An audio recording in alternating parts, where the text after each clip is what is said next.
चला नमस्कार, कमल पगार किचनमध्ये तुमचं खूप खूप मनापासून स्वागत आहे। आज मस्तपैकी आंबे आणलेले आहेत। चाकूने कापून घ्यायचा आहे, चमच्याने आपल्याला रस करायचा आहे। त्याच्यासाठी गर काढून घ्यायचं आहे, सगळं चमच्याने व्यवस्थित निघून जातो पूर्णपणे। साल हे बघा, सालीचं पुरं सुटतं आहे अशा प्रकारे। आणि ना मिक्सरला नाही लावायचं आहे।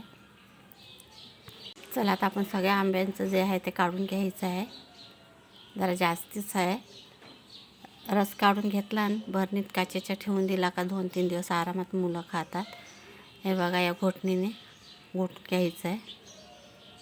साखर नाही टाकली आहे कारण का आंबा खूप गोड आहे त्याच्यासाठी। चला आता रस झाला आहे करून सनी, तर भरणीमध्ये भरून ठेवायचा आहे। बघा अशा प्रकारे मस्त रस झालेला आहे। भरणीत भरून ठेवून द्यायचं आहे। आणि गव्हाचं पीठ पहिलेच मळून ठेवलेलं आहे। त्याच्यात थोडेसे मंगरेल टाकलेले आहे, मीठ टाकून मस्तपैकी घट्ट असं पीठ मळून आणि पुऱ्या बनवून घ्यायच्या आहेत। पुऱ्या तळून घेतल्या। आज ओवा थोडेसं मंगरेल टाकलं आणि मीठ टाकलं ना, खूपच चांगलं लागते पुरी आंब्याच्या रशासोबत, नमकीनसारखी। चला पुऱ्या बनवून झालेल्या आता तळून घेऊया। वर वाट बघत आहेत जेवायला।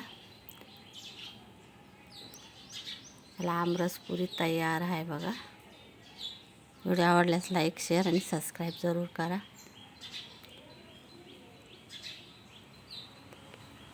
आमरस पुरीचा व्हिडिओ आवडला असला तर लाईक पण करा एक। चला आता जेवायला तुम्ही पण।